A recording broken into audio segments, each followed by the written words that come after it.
भैया एक ऐसा कंपनी जो मार्केट लीडर बन चुका था, जिसने डिस्रप्शन किया और एक दिवाली ऐसे आया कि पूरी दुनिया कांप उठी और ये कंपनी 100x ग्रो कर गया। इसको वैल्यूएशन मिला, फॉरेन प्लेयर्स का फंड मिला, इसका आईपीओ भी लॉन्च हुआ और लोगों को लगता था कि ये बेस्ट इंडियन स्टार्टअप स्टोरी है। लेकिन आज इसका हालत खराब है। कंपनी में कैश फ्लो के वांदे हैं, फ्यूचर के लिए स्ट्रगल कर रहा है। और जी हां, वो कंपनी का नाम है पेटीएम। आज 7% भी यूपीआई का मार्केट शेयर नहीं है। UPI is the darling of the world और उसमें गूगल पे और फोन पे डोमिनेट कर रहे हैं विद 37 एंड 48% मार्केट शेयर। तो भाई क्या गड़बड़ हो गया कि यूपीआई इतना आगे बढ़ रहा है और जिस कंपनी ने ये डिजिटल पेमेंट रेवोल्यूशन इंडिया में लाया, वही कंपनी का नामो निशान खत्म हो गया और $1 बिलियन इंडस्ट्री में से ग्रिप निकल रहा है। ये वीडियो में जानेंगे कि पेटीएम का जन्म कैसे हुआ, कैसे उसको एक जे कर्व का मूवमेंट मिला, क्या मिस्टेक्स किया उसने कि डिस्पाइट वैल्यूएशन और आईपीओ वो स्ट्रगल कर रहा है और पेटीएम फ्यूचर में ग्रो कर पाएगा या नहीं कर पाएंगे, उसके स्ट्रैटेजी हम डिस्कस करेंगे। वीडियो स्टार्ट करने से पहले मेरे तरफ से आप सभी को जय सिया राम, राधे राधे और जय जिनेंद्र। मैं हूं बसेश गाला, आपका business growth mentor and investor. और दोस्तों, ये इतना अच्छा केस स्टडी है, हर एक के साथ डेफिनेटली शेयर करना और वीडियो को सेव करना। आपका नॉलेज, लर्निंग, बिजनेस ग्रोथ ये वीडियो से आराम से हो जाएगा।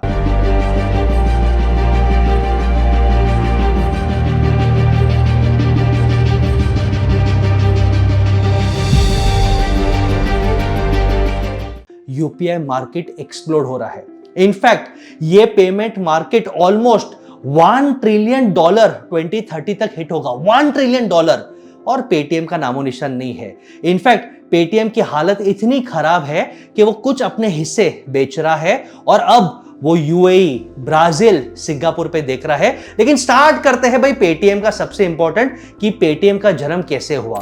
अंडरस्टैंड करते हैं 2010 में विजय शेखर शर्मा ने बहुत ही स्मार्ट तरीके से 197 कम्युनिकेशंस चालू किया और इसको मोबाइल रिचार्ज और बिल पेमेंट प्लेटफॉर्म की तरफ से यूज किया, क्योंकि तभी 2010 में प्रीपेड मोबाइल्स एक्सप्लोड हो रहे थे। यंग ऑडियंस, कॉलेज ऑडियंस दुकानदार के पास जाते थे, वहां पे 10 रुपया, 20 रुपया, 50 रुपया देते थे और मोबाइल रिचार्ज करते थे। उनको ऑनलाइन प्लेटफॉर्म में लेके और बोले भैया डिस्काउंट देंगे, कन्वीनियंस देंगे, यहां से करो। धीरे धीरे बिल पेमेंट से फाइनेंशियल सर्विसेज में गए, जैसे कि इंश्योरेंस, म्यूचुअल फंड, गोल्ड, और उसके बाद ट्रैवल में भी चले गए। भाई फ्लाइट बुक कर लो, ट्रेन बुक कर लो, और फिर QR code based payments India में उन्होंने कैप्चर किया। और जब अडॉप्शन ही स्लो था और इंडिया में लोग बोल रहे थे 2015 में कि भैया कैश ही ठीक है, ये क्रेडिट कार्ड हम यूज नहीं कर पा रहे, ये क्यूआर कोड, ये वॉलेट, ये सब मगजमारी क्या है, तभी मोदी जी ने 1 नवंबर दिवाली के आसपास अनाउंसमेंट कर दिया डीमोनेटाइजेशन। और ये अडॉप्शन के लिए, जे कर्व के लिए सबसे बड़ा बूस्ट था, क्योंकि लोगों के पास नोट्स नहीं थे और सब छुट्टे के मगजमारी के कारण डिजिटल पेमेंट में आ गए। और पेटीएम रातों रात 125 मिलियन एक्टिव यूजर से more than double 280 million users तक चला गया। और वही सक्सेस को स्ट्रॉन्ग करने के लिए, क्योंकि इंडियंस जुगाड़ू है, पेमेंट हो रहा है नहीं हो रहा है, हम मोबाइल में चेक करें, स्कैम करें, पेटीएम ने और एक इनोवेशन का छक्का मारा, पेटीएम साउंड बॉक्स लगा दिया। और हर दुकानदार के पास, हर मर्चेंट के पास, हर डिस्ट्रीब्यूटर के पास वो छोटा सा पेटीएम साउंड बॉक्स आपको मिलेगा। पेटीएम करो, ₹20 प्राप्त हुए। ये आपको सुनने को मिला, ये भी पेटीएम ने आविष्कार किया।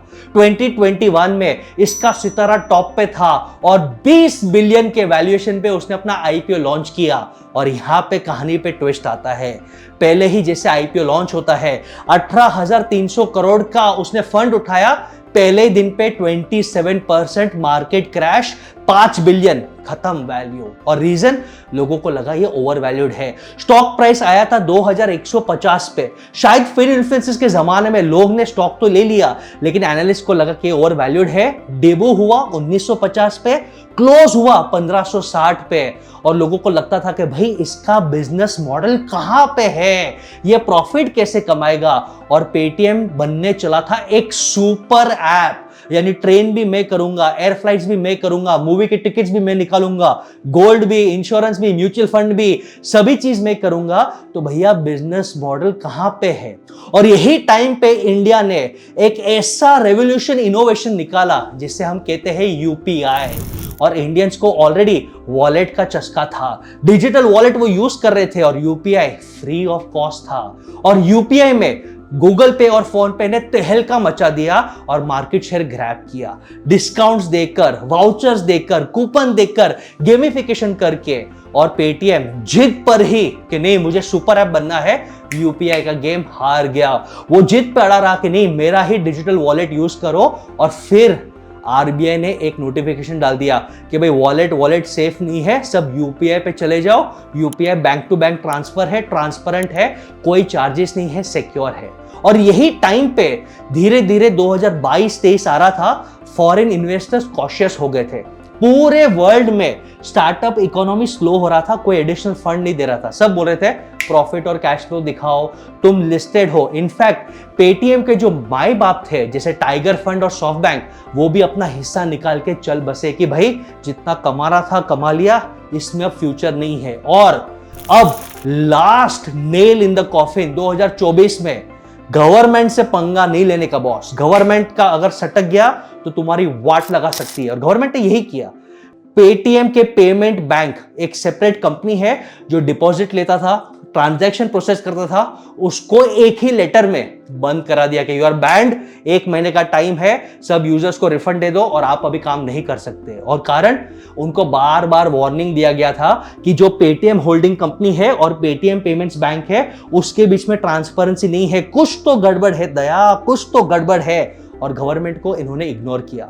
और जैसे ही ये बैन आया, मार्केट पे और एक क्रैश, रेवेन्यू 36% गिर गया, मंथली एक्टिव यूजर्स 25% गिर गए, और यूपीआई का मार्केट शेयर 7% से कम बाबू मोशाय, क्योंकि आरबीआई ने बोल दिया कि भाई अब इसको पेमेंट लेने का अधिकार ही नहीं है। पेटीएम बेचारा स्ट्रेस में।